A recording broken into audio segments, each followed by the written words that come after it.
سال محرم سے شروع ہوتا ہے اور ذی الحج پہ ختم ہوتا ہے۔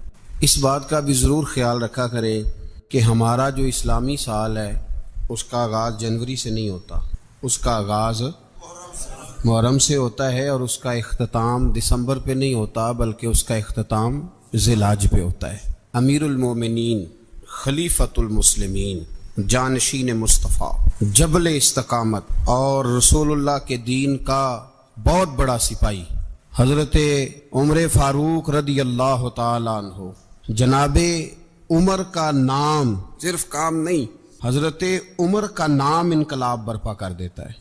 حضرت عمر کا نام کفر کے ایوانوں میں، جبر، ظلم، شرک کی وادیوں میں جب حضرت عمر کا نام بھی لیا جائے تو بے ایمان کانپنا شروع ہو جاتے۔ حضرت عمر معمولی شخص نہیں، معمولی آدمی نہیں۔ کچھ لوگ صدیوں کے بعد پیدا ہوتے ہیں اور کچھ لوگ ایسے ہوتے ہیں جو ایک ہی بار پیدا ہوتے ہیں، ان جیسا دوسرا پیدا ہوتا ہی نہیں، دوسرا ان طرح کا پیدا ہوتا ہی۔ حضرت عمر رضی اللہ تعالیٰ عنہ جیسی شخصیات پیدا ہی نہیں ہوتی دوبارہ۔ سارے صحابہ در رسالت مآب پہ خود آئے۔ یہ وہ عظیم شخص ہے جسے اللہ کے محبوب نے اللہ سے مانگ کے لیا، کہا اے اللہ یہ مجھے دے دے، اللہ سے مانگ کے لیا ہے۔ اس لیے صوفیاء کہتے ہیں کچھ مرید ہوتے ہیں، کچھ مراد ہوتے ہیں، کچھ مرید ہوتے ہیں، کچھ مراد ہوتے ہیں۔ مرید وہ ہوتا ہے جو چل کے آتا ہے، آ کے مرید ہوتا ہے۔ مراد وہ ہوتا ہے جسے کہا جاتا ہے کہ یہ کبھی میرا بن جائے نا، یہ کبھی آ جائے نا، میرا بن جائے، اس کو مراد کہتے ہیں۔ حضرت عمر مصطفیٰ کریم کی مراد ہیں، حضور کی مراد ہے۔ اللہم اعز الاسلام بے اسلام عمر ابن خطاب، اے اللہ اسلام کو عزت دے دے، میرے عمر کو کلمہ پڑھنے کی توفیق عطا فرما دے۔ اور کیسے دعا مانگی؟ او یار حضرت عمر کی تو اس فضیلت کا کوئی جواب نہیں دے سکتا، میرے رسول پاک علیہ السلام سب کے لیے ہی دعا مانگتے ہیں نا، حضور کی دعا عام ہے، لیکن مصطفیٰ کریم نے کعبے کا غلاف تھام لیا اور غلاف کعبہ کو حضور نے سینے سے لپٹایا اور سینے سے چمٹا کے کہا اے اللہ میں نے تو کبھی سوال ہی زیادہ نہیں کیے، میں کرنے آیا ہوں، مجھے عمر دے دے، عمر دے دے۔ حضور نے مانگ کے لیا۔ اور پھر جب جس کو حضور مانگے اللہ سے، میرا تو دل کرتا تھا کہ فجر سے باتیں شروع ہوں اور سارا دن ہی عمر کی باتیں ہوتی رہیں، سارا دن جناب عمر کی باتیں، سارا دن، اس لیے کہ ذکر جناب عمر کا ہوگا پر راضی اللہ کے رسول ہوں گے صلی اللہ، تو جاگ کے بیٹھے، خوش ہو کے بیٹھے۔ ہمارے ہاں منایا ہی نہیں جاتا، بابے اللہ کیتا ساؤن بھادروں اسو کتا تے منڈے جنوری فروری، تو اسلامی سال بھی گیا اور وہ تاریخیں بھی ساری گئیں۔ یکم محرم امت مسلمہ کے لیے بہت بڑا دن ہے، بہت بڑا دن۔ یہ شہادت ہے حضرت عمر فاروق کی رضی اللہ تعالی عنہ۔ یہاں چھوٹی چھوٹی باتوں پہ گورنمنٹ چھٹی کرتی پھرتی ہے، چھوٹی چھوٹی باتوں، الیکشن ہو گیا تو چھٹی، فلاں جگہ پہ تھوڑا سا کسی نے خبر دے دی کہ کوئی پریشانی ہے تو چھٹی، فلاں جگہ یہ ہو گیا تو چھٹی، یہاں تک کہ فلاں وزیر صاحب فلاں علاقے میں آئیں گے تو سارے علاقے کو چھٹی۔ اور اب تو اس سے بڑا حال ہونے لگا ہے، اگر جن لوگوں کی سندھ میں حکومت ہے ان کے لیڈر کا دن آیا تو اس دن چھٹی، اور جن کی پنجاب میں حکومت ہے ان کا دن آیا تو چھٹی۔ ہمارا مطالبہ ہے حکومت پاکستان سے، اگر سر اٹھا کے جینا چاہتے ہو تو یکم محرم کو چھٹی کیا کرو، اگر سر اٹھا کے جینا چاہتے ہو تو یکم محرم کو چھٹی کرو جناب عمر کے دن، اور ملت کے جوانوں کو بتاؤ کہ اگر عزت کی زندگی جینا چاہتے ہو تو اس طرح جیو جس طرح فاروق اعظم جی کے گئے ہیں، عزت اور وقار کی زندگی۔ جمہوریت حضرت عمر سے سیکھنی پڑے گی، حکومت کرنے کے طریقے حضرت عمر سے، رعایا کو سیکھنا پڑے گا کہ امیر کس طرح بنایا جاتا ہے اور امیر کس طرح کے ہوتے ہیں۔ یہاں لوگ ہمیں یورپ کی مثالیں دیتے ہیں، لوگ یہاں ہمیں آ کر کے امریکہ کی مثالیں، انہیں کیا پتا حکومت کیا ہوتی ہے؟ وہ کہتے ہیں جی وہ سائیکل پہ جاتا ہے ان کا حکمران۔ میں نے کہا وہ سائیکل پہ جاتا ہے؟ میرے عمر فاروق مدینے سے مکے گئے تھے تو پیدل ہی حج کرنے چلے گئے، پیدل ہی۔ اور جناب عمر فاروق رضی اللہ تعالیٰ عنہ عید کی نماز پڑھانے گئے، عید کی نماز عمر خطبہ عید دینے گئے۔ اور اس زمانے میں کون سا غریب ہے جو ننگے پاؤں جاتا ہو؟ کون سا غریب ہے جو مسجد ننگے پاؤں جاتا ہو؟ لوگوں نے تو 3 قسم کی چپلیں رکھی ہوئی ہیں، ایک مسجد جانے کی علیحدہ ہے، گھر پہننے کی علیحدہ ہے، شادی بیاہ پہ جانے کی چپل علیحدہ ہے۔ حضرت عمر فاروق رضی اللہ تعالیٰ عنہ نکلے عید کا خطبہ دینے کے لیے، تو بیوی سے کہنے لگے جوتا، اس نے کہا صاحب اتنی دفعہ ٹوٹا ہے اب گانٹھا نہیں جا سکتا، اتنی دفعہ ٹوٹا ہے کہ اب دوبارہ پیمند نہیں لگ سکتے۔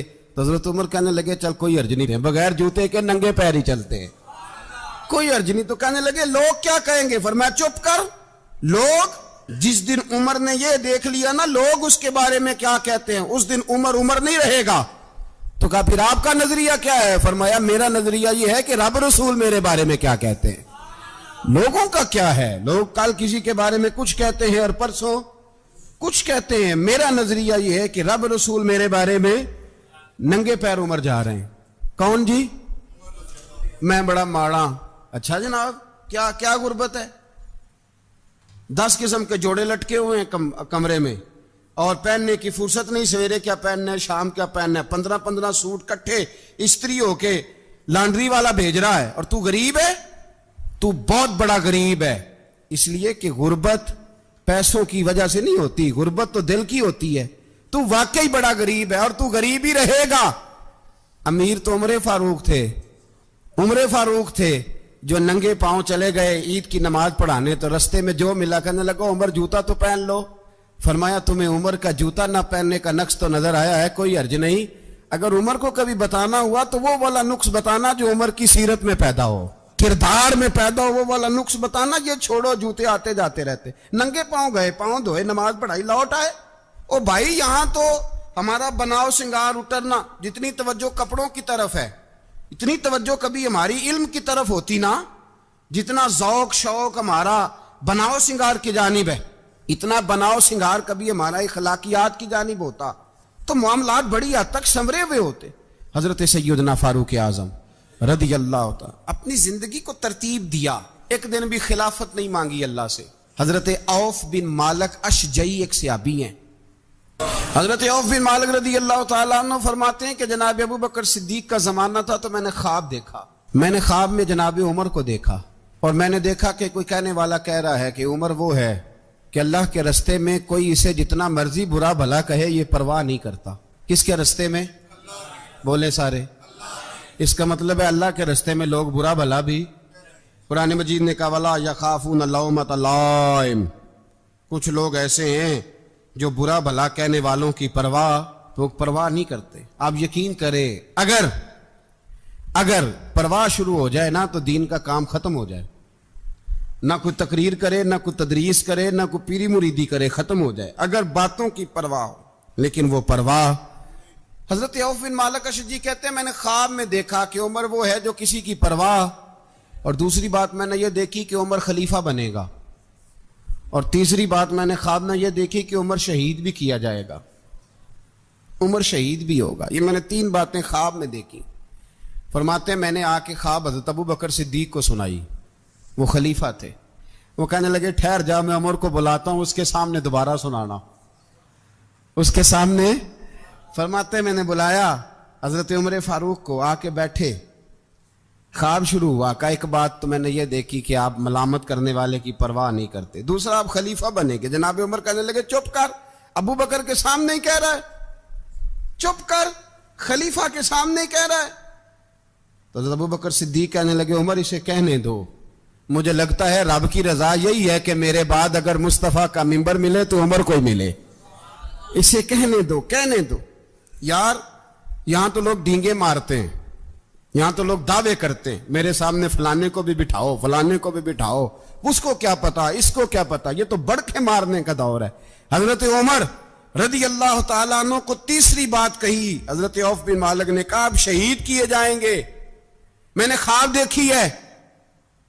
نیک لوگوں کے خواب بڑی حد تک سچے ہوتے ہیں، کہا میں نے خواب دیکھی ہے۔ تو حضرت عمر کہنے لگے شہید تو دلیر لوگ ہوتے ہیں، شہید تو دلیر، جسے سارا زمانہ دلیر کہہ رہا ہے وہ اپنے بارے میں کیا کہہ رہا ہے؟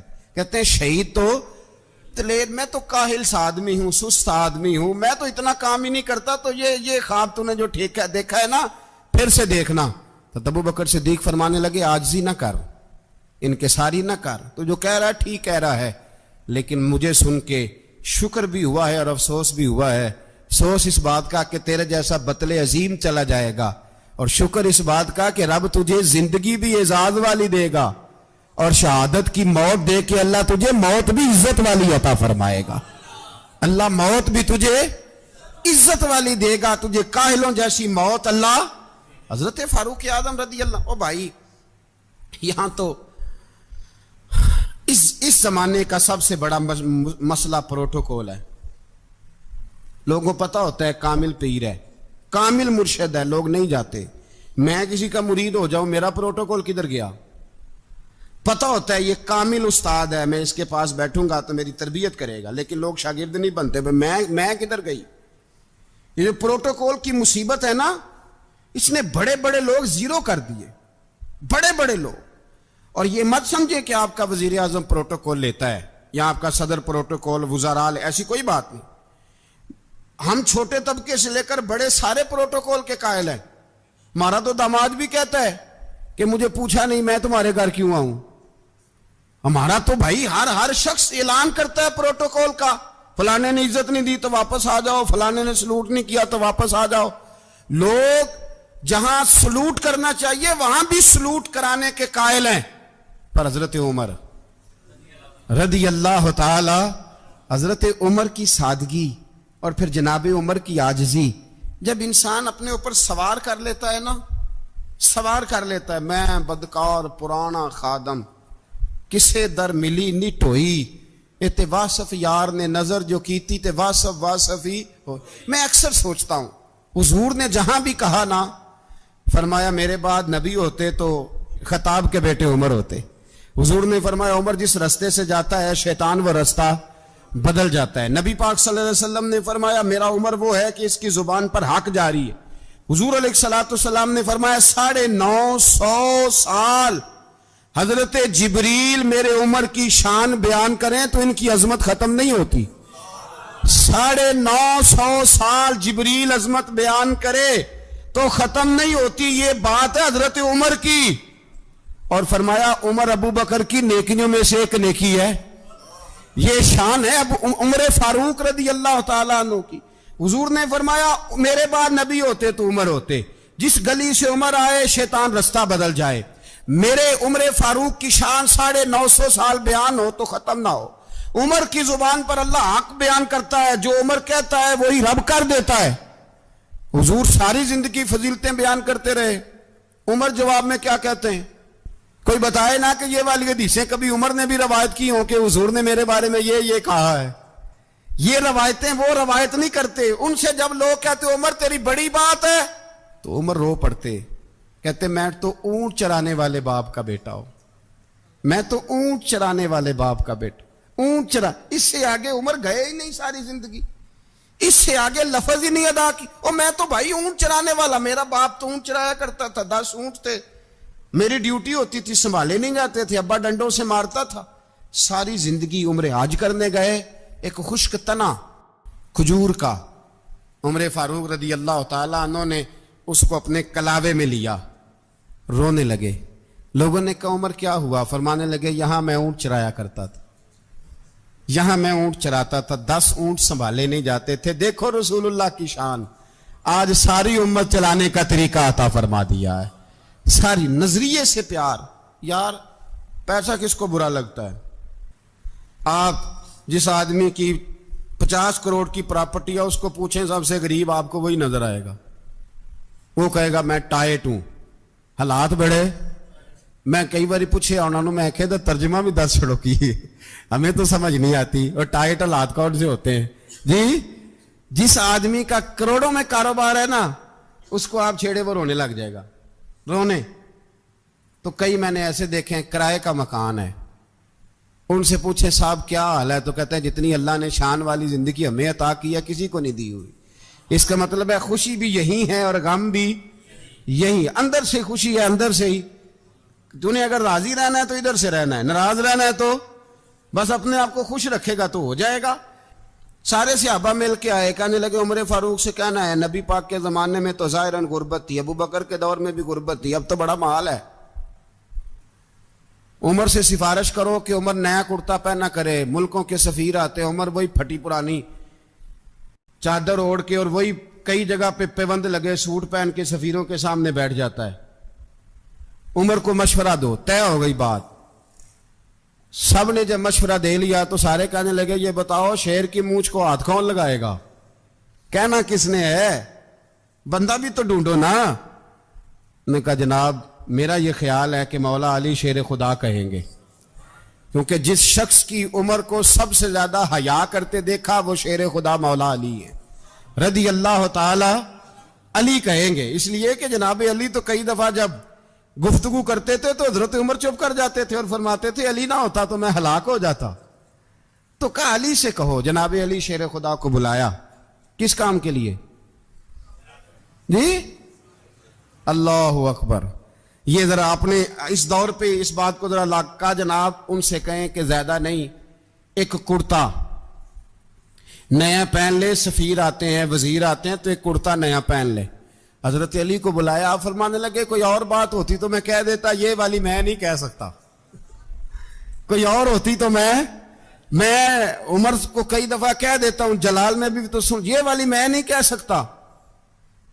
میں تمہیں ایک مشورہ دیتا ہوں. کہا وہ کیا؟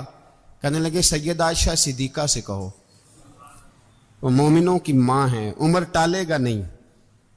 اماں جی سے جا کے کہا اماں جی نیا کرتا عمر سے کہیں پہن لیں. وزیر آتے ہیں, بڑے بڑے لوگ, تو چلو کوئی عرض نہیں. اماں جی نے کہا اچھا کوئی بات نہیں میں بلا لیتی ہوں. جناب عائشہ نے پیغام بھیجا. جب خادم نے کہا نا مصطفیٰ کے گھر سے پیغام آیا ہے, تو 20 لوگ بیٹھے تھے. عمر کانپتے ہوئے اٹھے, کانپتے دوڑے. حضرت عائشہ پردے میں تھی تو فرماتی ہیں عمر اتحیات کی حالت میں بیٹھ گئے. کہا اماں جی دیر تو نہیں ہو گئی مجھے آنے میں؟ کہا نہیں ٹائم پہ آ گئے ہو. کس لیے بلایا تھا؟ کہا عمر دیکھو غربت کے معاملات اور ہوتے ہیں, جب اللہ آسانی دے تو کوئی چیز استعمال کرنا حرام نہیں ہوتی, اگر حرام ہے تو بتاؤ. کہا نہیں اماں جی حلال ہی ہے. تو فرمایا پھر اتنے سفیر آتے ہیں, مشیر آتے ہیں, اب تو مال غنیمت بڑا آتا ہے, ڈھیر لگ جاتے ہیں مسجد میں, تو چل ایک نیا کرتا تم بھی پہن لیا کرو. اور آپ نیا کرتا پہنو گے تو دھاک بیٹھے گی غیروں پر. تو صحابہ کا مشورہ ہے کہ آپ نیا لباس پہنے. اماں جی کہتی ہے میں نے حکم دیا تو عمر چپ کر گئے, گردن جھک گئی. تھوڑی دیر کے بعد سیدنا عمر فاروق نے سر اٹھایا تو داڑھی پہ آنسو گر رہے تھے, رو پڑے. کہنے لگے پاک محبوب کی پاک بیوی, جیسے حکم کرتی ہو میں حاضر ہوں, پر مجھے وہ والا لباس پہنانا جو میرے مصطفیٰ نے پسند فرمایا ہے. اگر یہ رنگ رسول پاک کا ہے تو میں حاضر ہوں, اور اگر نبی پاک کا نہیں تو پھر جیسے آپ حکم کریں. جناب عائشہ کہتے ہیں عمر روئے تو میں زیادہ روئی, میرا پلو بھیگ گیا آنسوؤں سے. میں نے کہا عمر آپ جائیے. عمر یوں نکلے تو جو صحابہ کھڑے تھے وہ کونے میں تھے, سارے آ گئے. کہا اماں جی کیا بناؤ؟ فرمایا بھائی تم سب جو باتیں کہتے ہو وہ اپنی جگہ ٹھیک ہیں, پر عمر جو بات کرتا ہے وہ سب سے زیادہ ٹھیک ہے. عمر جس پہلو پر بات کرتا ہے وہ یار ایسی عاجزی, ایسا رنگ, ایسا انداز, ایسا طرز حیات, ایسی زندگی. اولاد کے معاملے میں لوگ بزدل ہو جاتے ہیں, بزدل. پر حضرت عمر کا بیٹا مصر گیا, وہاں سے کمائی کر کے لایا, تجارت کرنے گیا, لاکھوں کا مال. کون سا باپ ہے دنیا میں جس کا بیٹا باہر سے پیسے لے کے آئے تو ابا تفصیل پوچھے کہ بیٹا کہاں سے کمائے, کہاں سے لایا, کتنے ملے, کیوں آئے؟ کون سا باپ تفصیل پوچھتا ہے؟ ابا تو کہتا ہے لا صحیح, اور تعریفیں کرتا ہے میرا بیٹا بڑی کمائی کرتا ہے. کبھی پوچھا ہے اس سے کہ ڈیوٹی صحیح دیتا ہے کہ نہیں؟ کبھی پوچھا ہے کہ تو ایمانداری کی روزی لاتا ہے کہ حرام کی کماتا ہے؟ یہ باپ کی ذمہ داری ہے, یہ اماں کی ذمہ داری ہے. پھر کہتا ہے بیماری کیسے آ گئی, پریشانی کیسے آ گئی؟ تو نے کبھی سوال کیا اپنی اولاد سے؟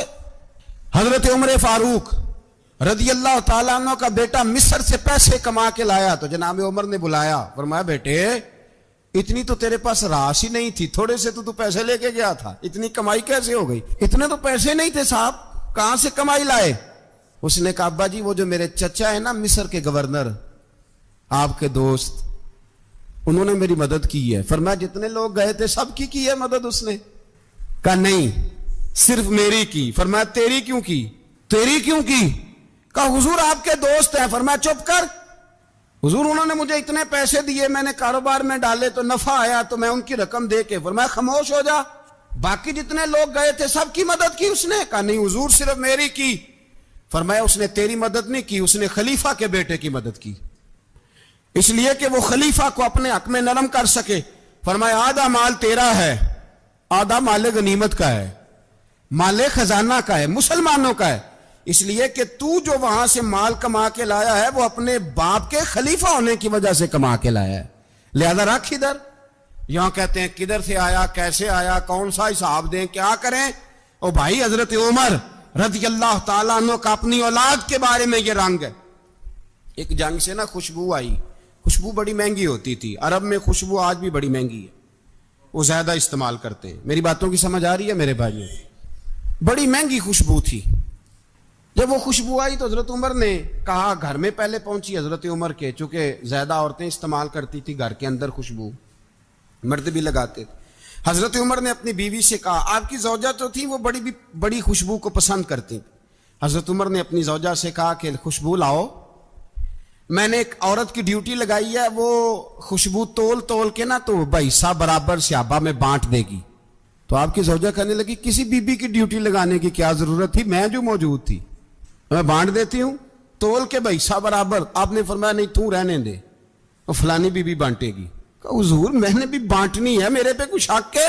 آپ نے فرمایا نہیں، تو تفصیل نہ پوچھ، تو خوشبو دے دے، کوئی اور بانٹے گی۔ خاتون خانہ تھی نا، کہنے لگی نہیں مجھے بھی آج آپ کو بتانا ہی پڑے گا کہ کوئی جو بانٹ سکتی ہے تو میں کیوں نہیں بانٹ سکتی؟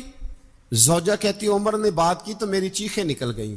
حضرت عمر فرمانے لگے جب تو خوشبو بانٹے گی نا تیرے ہاتھوں کو بھی لگے گی، تیرے دوپٹوں کو بھی لگ جائے گی۔ اگر رب کریم نے مجھ سے سوال پوچھا کہ عمر خوشبو تو مسلمانوں کی تھی، تیری بیوی کے دوپٹے کو کیوں لگ گئی، تو میں اللہ کے حضور کیا جواب دوں گا؟ اگر اللہ نے یہ سوال کیا کہ تیری بیوی نے کیوں لگائی، وہ تو حصہ تھا مسلمانوں کا، تو نے تیری بیوی نے کیوں لگائی؟ تو فرمایا میں نہیں چاہتا کہ اللہ کے حضور مجھے اور تجھے باز پرس ہو، لہذا کسی اور کو بانٹنے دے۔ زوجہ روئی اور تڑپ کے کہنے لگی عمر مجھے لگتا ہے صبح قیامت بھی تیری بیوی ہونے کی وجہ سے اللہ مجھے جنت عطا فرما دے گا، تیری زوجہ ہونے کی برکت سے۔ بھائی یہ معیار رکھا، خدا کی قسم ایسا شخص تاریخ میں دوبارہ نہیں آیا۔ اتنا بڑا آدمی، اتنا بڑا شخص، اتنا بڑا آدمی، اور پھر رنگ یہ ہے کہ عمر 22 لاکھ مربع میل کا حکمران، 22 لاکھ، اور کھجور کے درخت کے نیچے مٹی کا ڈھیلا لے کے سو گئے ہیں، پرواہ کوئی نہیں، کوئی مسئلہ ہی نہیں۔ 2 غلام ساتھ بیٹھے، ایک روٹی حضرت عمر نے گھر سے منگوائی، تھوڑا سا سرکہ، تو غلام کہنے لگے ہم نے بھی کھانی ہے۔ فرمایا کوئی حرج نہیں، روٹی کو پیٹ بھر کے کھانا ضروری تو نہیں، 3 حصوں میں بانٹ لیتے ہیں۔ ایک آدمی آیا ہوا تھا مصر کا رہنے والا ملنے کے لیے، اس نے پوچھا عمر کدھر ہیں، تو کہا وہ ادھر جاؤ مسجد میں بیٹھے ہوں گے، اور واپس آیا تو کہنے لگا وہاں تو 3 غلام بیٹھے ہیں، ایک روٹی بانٹ کے کھا رہے ہیں، لگتا ہے کئی دنوں سے روٹی نہیں ملی۔ کہا 3 غلام تو کوئی نہیں، وہاں 2 ہی تھے، تیسرے تو امیر المومنین تھے۔ اس نے کہا نہیں 3 غلام ہیں، کپڑے بھی ایک طرح کے پہنے ہوئے ہیں، بلکہ 2 کے تو پھر صحیح ہیں، تیسرے کے تو زیادہ ماڑے ہیں، کپڑے بھی ایک طرح کے، کھانا پینا بھی ایک طرح کا، اور ان کا نشست برخاست بھی ایک طرح کی ہے، لہذا کوئی فرق نہیں۔ حضرت ابو ہریرہ کہتے ہیں میں لے کے آیا، اور جناب عمر کو جب میں نے کچی زمین میں تامت سمیٹ بیٹھے دیکھا تو میں رو پڑا۔ میں نے اس مصر سے آنے والے کو کہا تو اس کے جلوے دیکھ، اگر اس کی ذات میں اتنا حسن ہے تو محمد عربی کا مقام کیا ہوگا؟ یہ مقام غور ہے، مقام غور۔ 10 محرم کو لوگ دیگے پکائیں گے نا، نہیں پکانی ہے؟ کوئی بول دے نہیں، ہاں نہ نہیں کر دے، پروگرام بدلیا تو نہیں دی عید کی کہ وہی کام شروع ہوا ہے لات ٹائٹ ہونے والا، کیوں جی؟ پکنی ہے نا دیکھیں 10 محرم کو انشاءاللہ تعالی، ہم بھی پکائیں گے انشاءاللہ، یہاں بھی پروگرام ہوگا۔ تو 10 محرم کو جو دیگ پکنی ہے تو ایسا نہیں ہو سکتا کہ 1 محرم کو حضرت عمر کے نام کی بھی کوئی پک جائے۔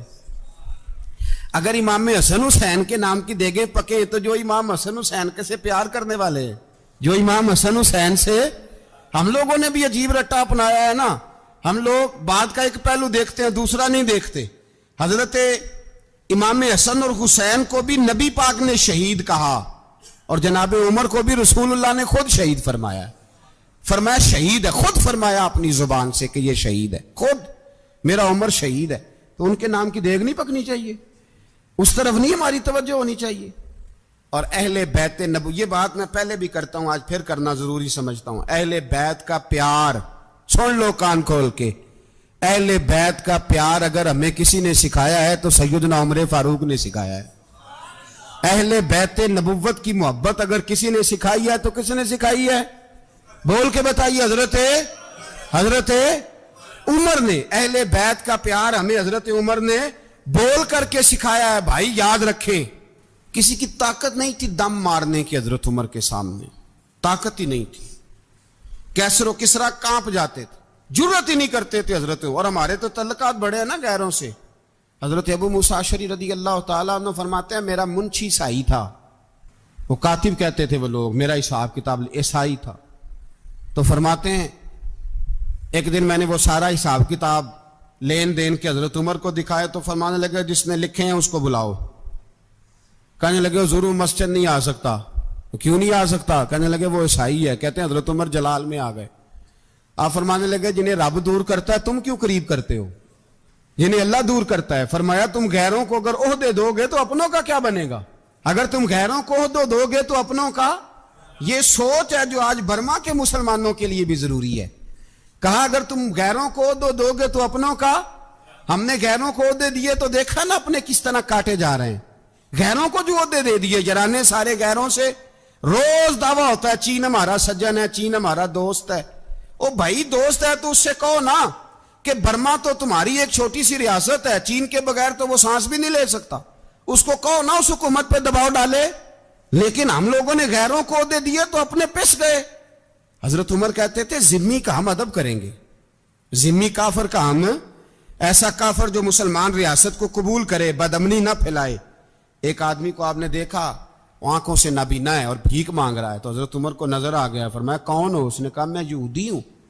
فرمایا بھیک کیوں مانگتے ہو؟ کہا جب تک تندرست تھا مسلمانوں کو جزیہ دیتا تھا، بوڑھا ہو گیا ہوں کیا کروں؟ حضرت عمر نے گھوڑے کی پشت پہ بٹھایا، کافر کو گھوڑے کی پشت پہ بٹھایا اور بٹھا کے مدینے لائے۔ حضرت علی شیر خدا وزیر خزانہ تھے۔ فرمایا علی اس کا وظیفہ جاری کرو۔ کہا یہ کون ہے؟ فرمایا یہ یہودی ہے لیکن یہ ہمیں جزیہ دیتا رہا، بوڑھا ہو گیا بیچارہ، بھیک مانگنے پہ مجبور ہے، ہماری حکومت کے اندر رہتا ہے، اس کا پورا وظیفہ جتنا خرچہ اتنا وظیفہ لگاؤ۔ حضرت علی کہتے ہیں میں وظیفہ لگا رہا تھا اور وہ میرے نبی کا کلمہ پڑھ رہا تھا، وہ رسول اللہ کا کلمہ پڑھ رہا تھا۔ یہ مزاج، یہ نہیں کہ کافر۔ حضرت عمر نے گورنروں کو خط لکھے تھے کہ زبردستی کسی کو مسلمان نہیں کرنا، جہاں ان کی عبادت گاہیں بنی ہو گرانی نہیں، کوئی مندر کوئی گرجا ضائع نہیں کرنا۔ اسلام سب کو جینے کا موقع دیتا ہے، پر بے ایمانو ظالموں بدذاتوں تمہیں یہ کہتا ہے کہ ہم تمہیں جینے کا موقع دیتے، تم بھی مسلمانوں کو جینے کا موقع دو۔ یہ جہاں بستے ہیں جہاں رہتے ہیں انہیں وہاں جینے کا موقع دو، انہیں بھی اللہ اکبر کہنے کا موقع دو، انہیں بھی قرآن پڑھنے کا موقع دو، انہیں بھی رسول اللہ پر درود پڑھنے کا موقع دو۔ ہمارے ملک میں عیسائی اپنی مرضی سے کھلے عام تبلیغ کرتے ہیں، یہاں تو چینل چلائے ہیں عیسائیوں نے۔ کسی مذہبی جماعت نے کبھی جلوس نکالا ہے کہ عیسائیوں کا چینل بند کرو؟ بولے نکلا ہے کہ نہیں نکلا؟ کتنے ظلم کی بات ہے۔ ہم جب غیر کو اتنا تحفظ دیتے ہیں، اتنا تحفظ دیتے ہیں، ہم نے دیکھا ہے مجھے بیسیوں لوگوں نے عید پہ ٹیلی فون کیے کہ عیسائیوں کو قربانی کا گوشت دے لیں، مجبور ہیں جی، دروازے پہ آ گئے ہیں، ہمارے کام کاج کرتے ہیں۔ بیسیوں لوگ، عام آدمی کے دل میں ان کا اتنا جذبہ ہے، وہ مسائل کا بیان کرنا ایک علیحدہ بات، لیکن ہمارے دل کافر کے حق میں بھی نرم ہو جاتے ہیں۔ تم کس قدر زیادہ بے ایمان ہو اور کفر کس قدر زیادہ ذلیل ہو گیا ہے کہ مسلمان کے حق میں نرم ہوتا ہی نہیں۔ اور اس سے بڑے ذلیل وہ ہیں جو ان ذلیلوں کے سپورٹر ہیں، وہ کسی عرب ملک کے حکمران ہو یا کسی اور جگہ کے، وہ بڑے ذلیل ہیں جو ان ذلیلوں کے سپورٹر ہیں، جو برما کی بچیوں کے قتل پر اپنی حکومتیں چمکا رہے ہیں، انہیں شرم نہیں آتی۔ اس قدر مسلمان تڑپا ہے لیکن ان بے غیرتوں کو ذرا ہوش نہیں آئی، اور یہ ان کے کماش، ان کے دلال جو ہر جگہ ان کی سپورٹ کر کے اپنی حکومتیں قائم کرتے ہیں، بے ایمانوں کو پتہ نہیں کہ کب ان پر اللہ کا عذاب اترے گا اور کس طرح ان کے پرخشے اڑیں گے۔ تمہیں اپنی ذلت اور رسوائی نظر نہیں آ رہی کہ زمین کس طرح تمہارے لیے تنگ ہو گئی ہے؟ اس سے زیادہ اور تمہاری رسوائی کیا ہوگی؟ ڈرو اللہ سے، اور یہ تو دنیا کا عذاب ہے۔ ان بطش ربک اللہ شدید، میرا رب کہتا ہے قیامت تو قائم ہونے دے, اتنا سخت تیرے رب کی پکڑ ہے اتنی کسی دوسرے کی ہو سکتی, یاد رکھیں. اور تھوڑا احتیاط کریں ہم سب لوگ بھی, جو ہم لوگ آدھی زبان بول کے بھی ان کی سپورٹ کرتے ہیں. اب شرم آنی چاہیے ہمیں ان حکومتوں کی سپورٹ کرتے جو مسلمانوں کی لاشوں کے اوپر حکومتیں قائم کرتے ہیں, شرم آنی چاہیے. بہرحال بات دور نکل جائے گی اور میں اپنے مضمون پہ رہتا ہوں. اہل بیت کا پیار اگر سکھایا ہے تو جناب عمر نے سکھایا ہے رضی اللہ تعالی عنہ. امام حسن ملنے, آپ یقین کریں میں جب اس واقعہ کو پڑھتا ہوں تو میرا دل جھوم جاتا ہے. میں کہتا ہوں یار ڈاڈا ہونا اپنی جگہ پہ, عشق ہونا اپنی جگہ پہ, انسان کا باوقار ہونا اپنی جگہ. جہاں کھڑے ہونا تھا وہاں یہ کھڑے ہوتے تھے اور جہاں جھکنا تھا وہاں یہ. ان لوگوں میں اقبال نے کہا تھا تیری نگاہ ناز سے دونوں مراد پا گئے, عقل غیاب و جستجو عشق حضور و اضطراب. جہاں اگر آیا ہے سامنے کیسر و کسرا تو عمر جیسا دلیر کوئی نہیں, اگر سامنے آیا ایران کا بادشاہ تو عمر جیسا تگڑا کوئی نہیں, اگر آیا ہے سامنے غسان کا بادشاہ تو عمر جیسا عادل کوئی نہیں. لیکن اگر علی کا بیٹا آیا ہے, اگر فاطمہ کے لال پارے آئے ہیں تو پھر فاروق اعظم سے جیسا محب کوئی نہیں, پھر ان سے جیسا پیار کرنے والا کوئی نہیں. اندر بیٹھے ہیں جناب عمر, اندر تنہائی میں کچھ وزیروں سے گفتگو ہو رہی ہے, میٹنگیں جاری ہیں. آپ کے بیٹے ملنے آئے جناب عبداللہ ابن عمر, ابا جی ملنے آئے, بات ٹھہرو بات کر رہا ہوں, کوئی نہ اندر آئے. صاحبزادہ باہر کھڑا ہے, تھوڑی دیر گزری تو امام حسن بھی آ گئے. کون آئے؟ آپ کو جو ملے گا امام صاحب کا نام لینے سے, وہ سردار ہیں جنتیوں. کون آئے؟ سارے بولیے امام حسن. تیری نسل پاک میں ہے بچہ بچہ نور کا, تو ہے نے نور تیرا سب گھرانہ. امام حسن آئے تو حضرت عبداللہ ابن عمر کو دروازے پہ کھڑے دیکھا, کہا امیر المومنین کہاں ہیں؟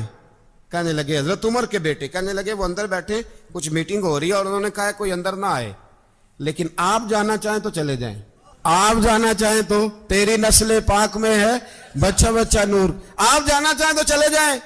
تو انہوں نے کہا جب آپ باہر کھڑے ہیں تو مجھے کوئی اتنا ضروری کام نہیں, اور ابھی زور کی نماز تھوڑی دیر میں ہوگی, میں مسجد میں مل لوں گا امیر المومنین سے. یہ بات کہہ کہ امام حسن چلے گئے. یار اتنی بڑی بات نہیں تھی, اتنی بڑی بات نہیں تھی. وہ میرے استادوں کا بیٹا بھی آئے تو کہا ٹھیک ہے جی وہ سوئے ہوئے ہیں, تو کوئی غرض نہیں یار میں ٹھہر کے آ جاؤں گا. کوئی بڑی بات نہیں تھی, دیکھا جائے تو بڑی بات نہیں تھی, پر بات بہت بڑی تھی اس لیے کہ یہ خالی حسن نہیں, یہ حسن ابن علی ہے, یہ حضرت فاطمہ کے لخت جگر. حضرت عمر باہر نکلے, عبداللہ ابن عمر سے پوچھا کوئی آیا تو نہیں؟ تو کہا حضور امام حسن آئے تھے. تو کہا پھر شہزادے کو اندر کیوں نہیں بھیجا؟ کہا میں نے کہا تھا. وہ کہنے لگے اگر امیر المومنین مصروف ہیں تو میں ظہر میں مل لوں گا. حضرت عمر رونے لگے, فرمایا بیٹے تو نے اچھا نہیں کیا.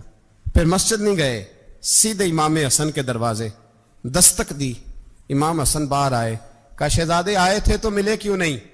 تو امام حسن کہنے لگے حضور آپ کا اپنا بیٹا دروازے پہ کھڑا تھا, آپ کا اپنا بیٹا دروازے پہ کھڑا تھا, اور منع بھی کیا تھا آپ نے تو میں زور میں مل لیتا. حضرت امام حسن فرماتے جوش جذبات میں جناب عمر نے سر سے پگڑی اتار دی, جوش جذبات میں. کہنے لگے حسن میرے بیٹے کا اور آپ کا کیا مقابلہ؟ کیا اس کی ماں کا نام فاطمہ الزہرا ہے؟ کیا اس کی نانی کا نام ختیجۃ الکبریٰ ہے؟ کیا اس کے نانے کا نام محمد مصطفیٰ ہے؟ آپ کا اور اس کا کیا مقابلہ؟ پھر رو پڑے اور کہنے لگے بیٹے میں مکے کے صحراؤں میں اونٹ چرایا کرتا تھا, یہ جو میرے سر پر عزت کے بال ہیں یہ تیرے نانے کے اگائے ہوئے, میں مکے کے خبردار شہزادے خبردار. او بھائی اہل بیت نبوت کے ادب کا رنگ اگر سکھایا ہے تو سیدنا عمر نے سکھایا ہے. حضرت عمر فاروق اتھارٹی ہیں, اسلام کی اتھارٹی. یکم محرم حضرت عمر کی شہادت ہے. یہودی بول اٹھا, کافر بول اٹھا. اگر 6 مہینے عمر دنیا میں اور رہتے تو دنیا میں کوئی کافر موجود نہ ہوتا. 6 مہینے. اور جب اس بطل جلیل کا جنازہ اٹھا, اللہ بخاری پڑھیے نا, اللہم ارزقنا شہادت فی سبیلک, اللہ بسترے کی موت نہ دینا, شہادت کی دینا. عمر شہید ہوئے, مسجد نبوی میں نماز پڑھاتے, اور جب جنازہ اٹھا تو مدینے کا پھر پیچھے جو دلیر بچے وہ مولا علی تھے. مولا علی, جناب عمر کا جنازہ اٹھا تو سب سے پہلی ہائے جو نکلی وہ حضرت علی کی زبان سے نکلی, اور حضرت علی ساری داڑھی آنسوؤں سے بھر گئی۔ لوگوں نے کہا کہ علی کیا ہوا؟ فرمانے لگے تم دیکھ نہیں رہے جنازہ کس کا اٹھا ہے؟ پلٹ کے دیکھو تو صحیح، تمہیں پتہ نہیں یہ کون گیا ہے؟ کہ حضور کیا ہوا؟ آپ فرمانے لگے عمر اس طرح کے کام کر کے گیا ہے، اب ان کے رستوں پہ کون چلے گا؟ کون اس کے جگر راہ وفا میں نقش ایسے چھوڑ آیا ہوں، میں جس منزل سے گزرا ہوں وہ اب تک یاد کرتی ہے۔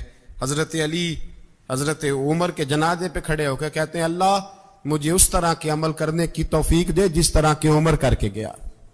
میرے بھائی بطل عزیز، بطل حریت حضرت عمر رضی اللہ تعالیٰ عنہ جو اپنی زندگی انقلاب والی گزار کے گئے۔